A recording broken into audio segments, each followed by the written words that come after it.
12 000 signalements d'effets secondaires pour les molécules comme l'Ozempic et ses petites sœurs ont récemment été rapportés dans un article de la presse. Et ça, c'est du stock en tas. On parle d'intoxication, de troubles oculaires graves, OK, et de troubles psychiatriques. Fait que ça, là, c'est pas des petites affaires. On sait que c'est une molécule qui est très jeune, qui est encore en train de faire ses preuves. Oui, il y a de la recherche en arrière, mais moi, je trouve que c'est quelque chose qui a été beaucoup publicisé. On l'a vu tout au long de la saison du Canadien à TVA Sport, sur toutes les chaînes. Parlez-en à votre médecin. Oui, les gens se sont garochés sur ces molécules-là pour perdre un peu de poids avant leurs vacances, pour redresser un petit peu leur petit tailleur, etc. Oui, il y a des diabétiques type 2 qui vont vraiment bénéficier de cette molécule-là, mais encore là, c'est un traitement qui est très jeune. Okay? On s'en rend compte aujourd'hui.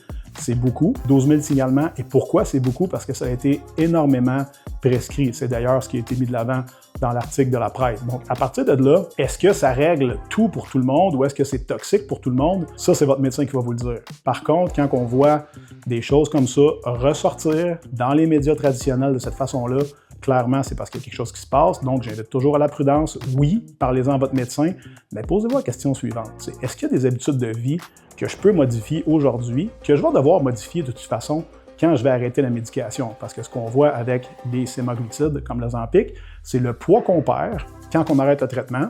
On a tendance à le reprendre. Et en plus de ça, vu qu'on a beaucoup de nausées, perte d'appétit, tout ça, on s'alimente beaucoup moins et on perd beaucoup de gras et de masse musculaire, ce qui fait qu'au final, à la fin du traitement, vous allez être moins musclé et moins gras, ce qui fait de vous un adulte plus facile à tuer, beaucoup moins capable. Et ça, c'est quelque chose d'extrêmement grave que si vous n'adressez pas ça avant le traitement, pendant le traitement et après le traitement, vous allez retourner exactement où vous étiez auparavant, ce qui veut dire être gras et pas en forme, donc finalement aussi malade que quand vous avez commencé ce traitement-là. Donc oui, parlez-en avec votre médecin, toujours, mais n'oubliez pas les habitudes de vie que vous devez mettre de l'avant pour être sûr de maintenir vos acquis sur le long terme.